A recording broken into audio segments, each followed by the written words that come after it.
Uma boa noite a todos. Sejamos muito bem-vindos à reunião desta noite. Que a paz e o amor de nosso Senhor Jesus Cristo possa nos envolver, nos abraçar, que possamos encontrar aqui tudo o que viemos buscar. Então vamos dar continuidade ao capítulo de número 4 de Evangelho segundo o Espiritismo, o capítulo intitulado Ninguém poderá ver o reino de Deus se não nascer de novo. Um capítulo que nós vimos na semana passada, dedicado à análise da reencarnação sob alguns aspectos, para que nós possamos entender o significado da pluralidade das existências, da pluralidade das vidas. E o tópico de hoje é a reencarnação fortalece os laços de família. Acho muito interessante começarmos a falar sobre esse tópico, trazendo aqui à luz um ensinamento, uma percepção construída por Emmanuel, muito interessante, que está lá no livro O Consolador. Inclusive, esse livro O Consolador traz muitas respostas a perguntas instigantes a respeito de vários aspectos da nossa vida, à luz da doutrina espírita, à luz dos conhecimentos espirituais. E quando a gente vai lá na pergunta número 323 de O Consolador, a gente vê lá um questionamento sobre a teoria das almas gêmeas. Então, lá no questionamento quer se entender se realmente é válida essa teoria. Será que nós todos temos uma alma gêmea, uma alma que nos completa, uma alma que, digamos assim, traz aquilo que nós não temos e vai, ao longo da existência, caminhar junto conosco, né? E o Emmanuel dá uma resposta bem interessante quando ele diz assim: no sagrado mistério da vida, cada coração possui no infinito a alma gêmea da sua, como divino complemento da sua personalidade. Criadas uma para a outra, as almas gêmeas se buscam através da eternidade. A união perene é-lhes a aspiração suprema e indefinível. Quando se encontram no acervo dos trabalhos humanos, sentem-se de posse da felicidade real para os seus corações, a da ventura de sua união, pela qual não trocariam todos os impérios do mundo. E a única amargura que lhes empana a alegria é a perspectiva de uma nova separação pela morte. Perspectiva essa que a luz da nova revelação, a luz da doutrina espírita, veio dissipar, descerrando para todos os espíritos, amantes do bem e da verdade, os horizontes eternos da vida. Essa resposta é só um trecho da explicação que o Emmanuel dá a respeito desse tema, mas é interessante que Emmanuel não quer dizer aqui, de forma literal, que todos nós possuímos uma outra metade, a metade da nossa laranja, a tampa da nossa panela. Não é isso que o Emmanuel quer dizer aqui. Até porque, se todos nós tivéssemos literalmente uma outra metade, nós só conseguiríamos ter vida junto com essa outra metade. Então isso não faria sentido algum. Até, salvo engano, na pergunta 288 de Livro dos Espíritos, a espiritualidade nos dá uma resposta nesse sentido, né? Mas o que, na verdade, Emmanuel está querendo dizer aqui, com a existência de almas gêmeas, é que, na verdade, todos os espíritos, todos nós, possuímos uma alma com quem nós construímos um laço maior de afinidade. Ao longo das nossas experiências encarnatórias, em que nós vamos tendo uma série de vivências, nós temos a oportunidade de, com um determinado espírito, construir um laço maior de amor, um amor puro, né? Que justamente nos faz a se atrair um ao outro ao longo das experiências na vida material e também na vida espiritual, né? Sempre nos buscando para que nós possamos continuar nutrindo essas experiências. Então, almas gêmeas, nessa concepção, essa concepção espiritual, são aquelas que foram capazes de construir os laços de simpatia nas profundezas das oportunidades da vida, obtendo uma compreensão de ordem superior de tal forma que uma alma não consegue viver distanciada da outra. E esse amor se apresenta de forma pura, cristalina e vai se aperfeiçoando ao longo do tempo. Então podemos dizer que essa criação da afinidade com o espírito, essa alma gêmea que todos nós temos, é o estágio inicial para compreendermos o que é o amor puro, o amor verdadeiro, e que todos nós temos essa condição de estabelecer com o espírito. Ainda que nós atualmente não estejamos tendo uma relação direta com o espírito que nos é essa alma gêmea, certamente estamos nos guiando conjuntamente, né? Se não estiver na nossa vida atual, está no plano espiritual velando por nós, esperando por nós, enquanto passamos pelas experiências no corpo físico. E depois vice-versa, isso pode acontecer, né? Então, nesse sentido, todos nós temos uma alma gêmea, todos nós construímos uma relação de afinidade com o espírito. E começa aí, nessa relação individual, digamos assim, ou essa relação unipessoal ou uniespiritual, que nós começamos a entender o que é o amor. E aí vai nos dizer ainda Emmanuel que da glória divina às balizas subatômicas, o universo pode ser definido como sendo uma cadeia de vidas que se entrosam na grande vida. Pode parecer um pouco difícil o que o Emmanuel quis dizer aqui, mas ele está dizendo assim, que da glória divina, ou seja, a partir de Deus, ou a partir da menor porção da matéria, tudo, na verdade, que se entrelaça no universo, busca essa cadeia, essa grande vida, ou seja, tudo no universo necessariamente está num nível de cooperação. Então, tudo que está entrelaçado no universo coopera entre si. Então, ninguém tem condições de alcançar a evolução espiritual caminhando só. Isso é interessante, porque nós ouvimos dizer que a evolução espiritual depende do nosso próprio esforço, da nossa própria busca. Isso é verdade. Mas nós não conseguimos sozinhos. Nós precisamos do outro nessa jornada evolutiva, né? E apenas nós vamos ter condições de compreender o que seja o amor puro, tendo a oportunidade de vivenciá-lo, né?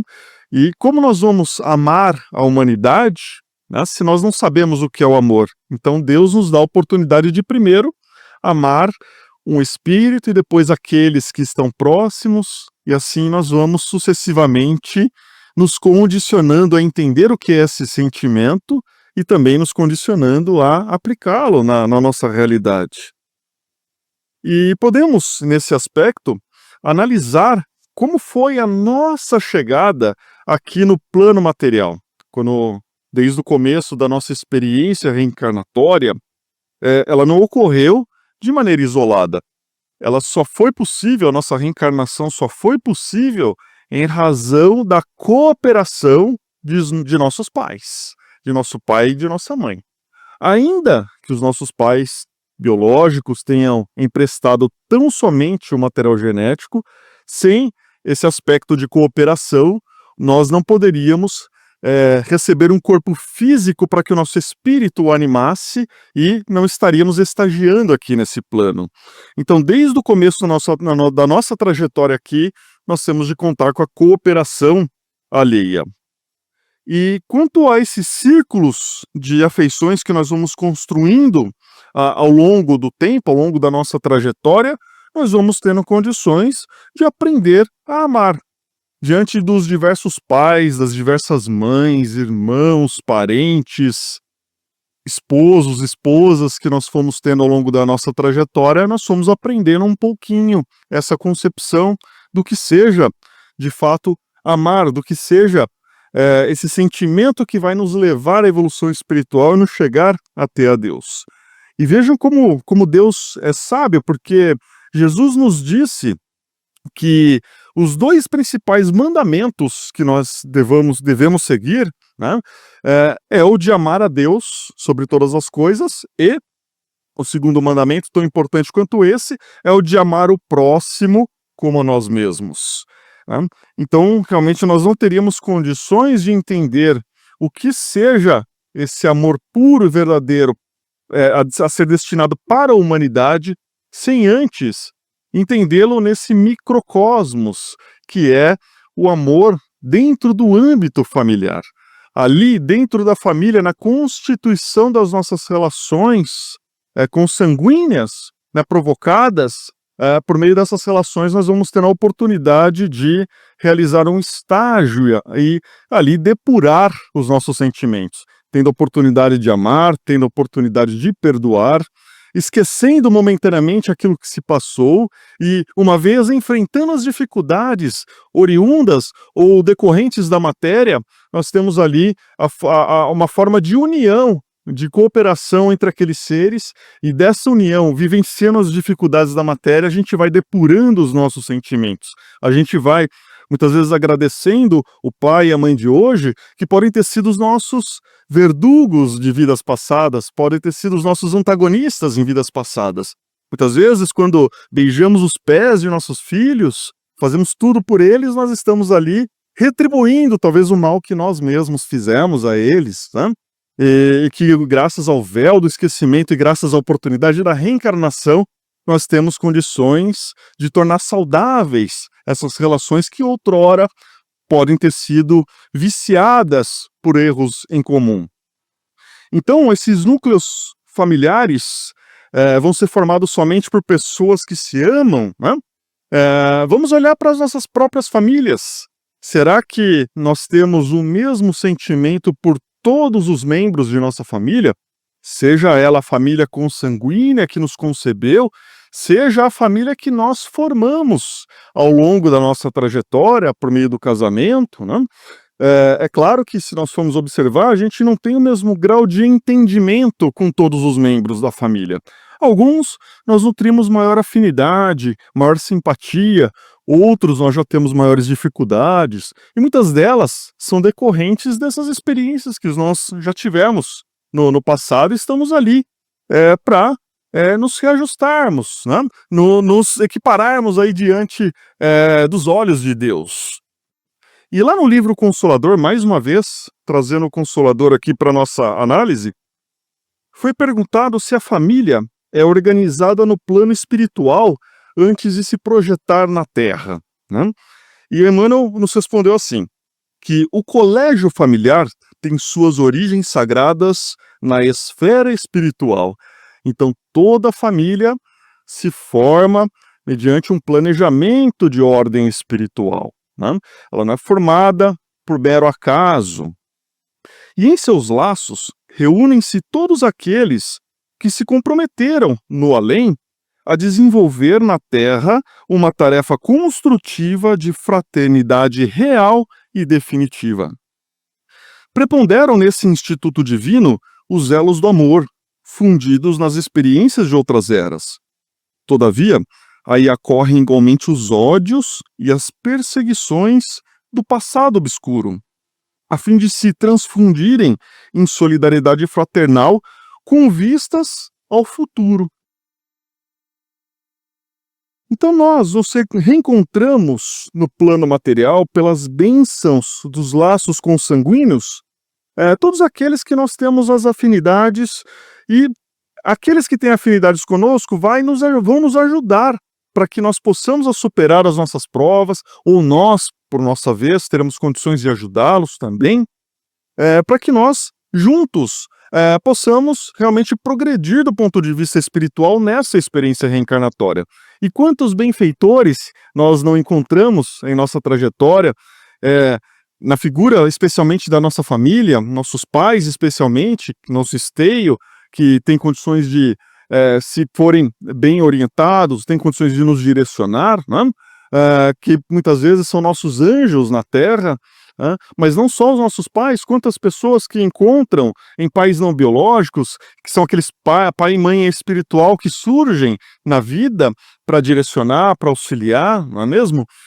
Então, né, vamos tendo essa oportunidade de, durante o curso da nossa reencarnação, de encontrar essas pessoas que nos são como benfeitores.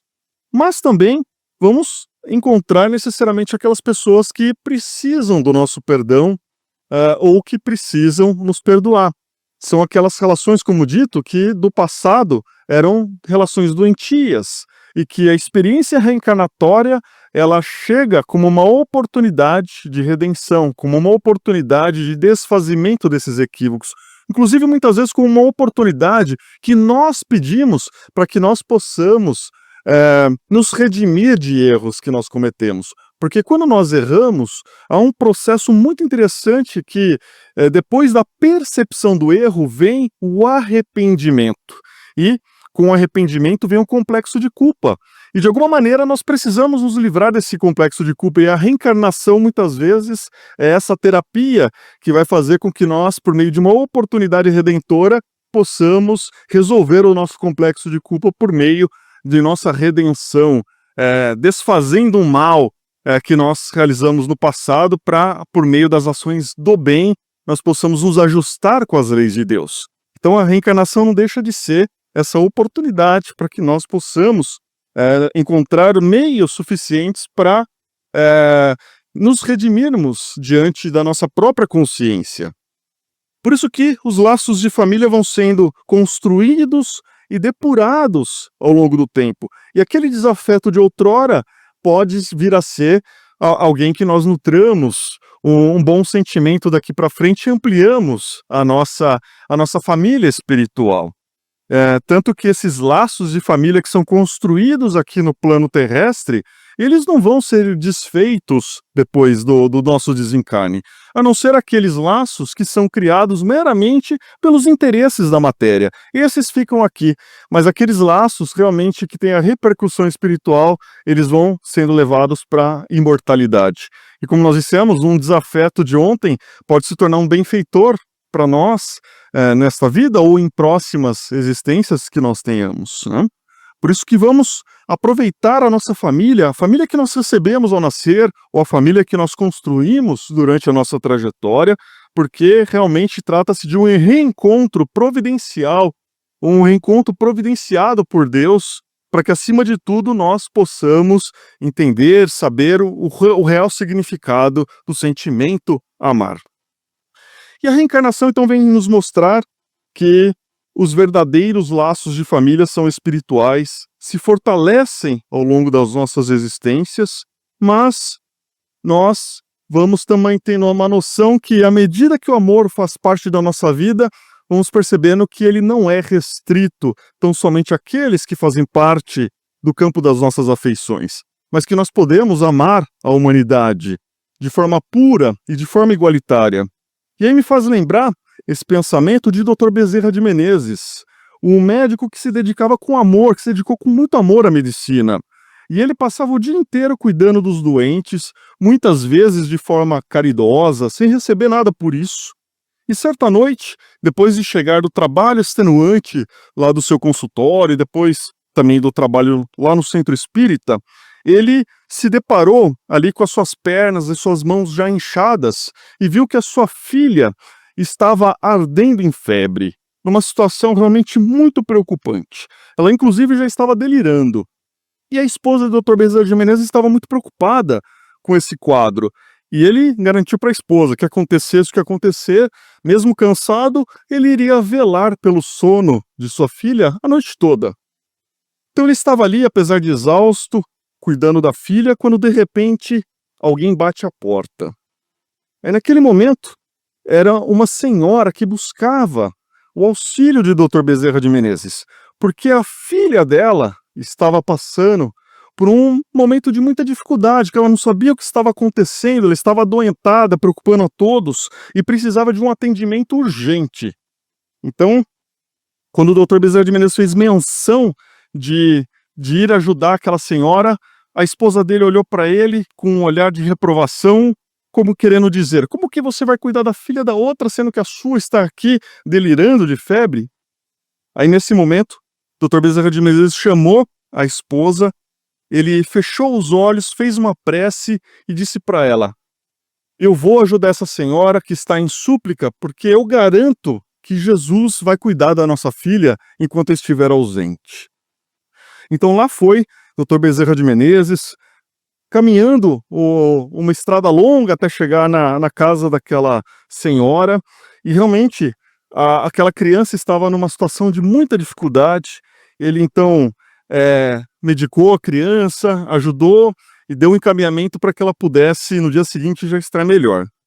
E depois que ele deu os cuidados com aquela criança, ele já se apressou para correr para a casa dele, porque ele tinha que ver a filha dele, estava preocupado com a filha dele. E quando ele chegou em casa, ele tomou um susto, porque viu que estava tudo apagado. Então ele logo imaginou pior, que a sua filha poderia ter piorado, o seu quadro poderia ter se agravado e a esposa teria corrido para buscar ajuda com alguém. Mas quando ele entrou em casa, viu que estava tudo silencioso, tudo apagado, e a filha dele e a esposa estavam dormindo tranquilamente. Então ali ele se sentiu envolvido por uma forte emoção, porque ele teve certeza de que Jesus velou por sua filha, auxiliou sua filha enquanto ele estava auxiliando a filha daquela senhora.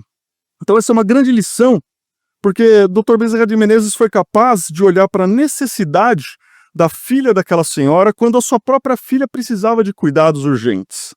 E vem nos mostrar que a luz do amor puro deve alcançar a todos, está à disposição de todos, pode brotar de nosso coração e atingir a todos. Então, para encerrarmos, eu gostaria de trazer algumas palavras de Casimiro Cunha, que está lá no livro Cartas do Evangelho, psicografado por Chico Xavier, e em forma de poesia, Casimiro Cunha faz uma carta às famílias. Pode ser uma carta para nós, para a nossa família, cujo trecho diz o seguinte: é certo que sobre a terra, nas lutas de expiação, muita vez o lar se forma para a dor da redenção. Por vezes, os inimigos das existências passadas recebem o mesmo sangue em lutas amarguradas. É o resgate doloroso, a algema que, no futuro, transforma o ódio tigrino em tesouros do amor puro. Falando em particular, peço-te, pois, meu irmão, minha irmã, que faças de tua casa um instituto da afeição. Sem que repartas no mundo a fé e o amor com os teus, não pode dar no caminho os sublimes dons de Deus. Há lutas em tua casa, atritos e desavenças? Isso é a sombra que se prova a claridade da crença. Na noite de cada dia, nas luzes das orações, envia a Deus os apelos de tuas inquietações. Quanto ao mais, teu sacrifício é a santa expressão de dor, purificando a família no plano eterno do amor. Vamos para a segunda parte, que Jesus nos abençoe. Só agradecer a todos, uma boa noite para nós, né? A doutrina espírita é maravilhosa. A gente vê a explicação lógica da nossa vida, né? Das nossas vidas. É muito interessante. Se a gente tirar a reencarnação, acaba a justiça, acaba a lógica, acaba tudo. E o Márcio falou aqui da trajetória, muitas vezes, de um homem e de uma mulher, de dois espíritos. Aí tem um livro interessante que chama Memórias do Padre Germano. Olha para vocês verem que quando o amor é espiritual, o sexo é superado. Olha que coisa interessante. O Padre Germano amava muito uma moça. Ela casou-se, ela desencarnou nova. Ele sabia que ela amava ele também. Que essas almas aí, que o amor ele é puro. E depois dela desencarnada, ele ia sempre colocar uma flor no túmulo dela. Mas a gente tem a experiência do Emmanuel, o espírito que ajudou Chico Xavier, né? Ele contando a trajetória da vida dele, há 2000 anos, junto com a Lívia, a mulher dele, e ela veio acompanhando ele. E coisa interessante, tem um livro que chama O Santo dos Nossos Dias. O Chico Xavier era muito amigo do Ranieri, e o Ranieri, conversando com o Chico Xavier, isso está lá no livro. Quando nós comentamos alguma coisa aqui, nós falamos a fonte, para que tenha autenticidade. E a fonte que nós comentamos aqui são fontes que nós podemos confiar. E o Chico Xavier falou para o Ranieri que o Emmanuel, uma vez por semana, ia visitar a Lívia, porque ela estava num plano superior. Olha que coisa interessante. O Emmanuel falou, então ainda continua namorando ainda, né, o Ranieri? O Chico Xavier abaixou a cabeça. Quem sabe o amor do Chico Xavier? Né? Aquela alma que tem afinidade com ele. Então, muitas vezes nós vemos isso daí. A gente vê a tolerância, né? A gente vê ali o prazer de estar junto. O prazer de um abraço, de um aperto de mão, de uma conversa. Afinidade, o respeito. É o amor espiritual. No final do livro Consolador vai ter uma nota lá. Porque os editores da Federação Espírita Brasileira queriam tirar esse item do livro Consolador. O Guido, o Emmanuel, que psicografou, trouxe a psicografia para o Chico Xavier, ele disse o seguinte, podia mexer em outros pontos do livro que ele ia analisar e respeitar, mas jamais mexeria nesse item aí. Isso está lá no final do livro, porque não existe metades eternas, existem afinidades. Aí só para a gente ir embora, a moça da ilha, Marilu Moreira Vasconcelos, vai contar a história de dois espíritos que foram preparados no plano espiritual, ele como homem, ela como mulher, para se casarem e constituir uma família. Só que aqui o pai do rapaz resolve mudar para outro país. Quando o rapaz se forma, ele tem um desejo louco de visitar o país onde ela estava morando. E adivinha o que vai acontecer? Eles vão se reencontrar. Então é aquilo que o Emmanuel fala. Há encontros que são reencontros, né? É só a gente buscar no nosso arquivo que nós vamos ver que muitas coisas que aconteceram na nossa vida é para o nosso bem. E a família é a instituição mais sagrada que existe na Terra. É Deus. Somos nós. Todos nós somos a família universal. Muito obrigado, que Deus nos abençoe, que Jesus nos ampare. Nós vamos superar qualquer interferência, qualquer uma, porque nós estamos com Jesus. Que Ele nos abençoe. Muito obrigado por tudo.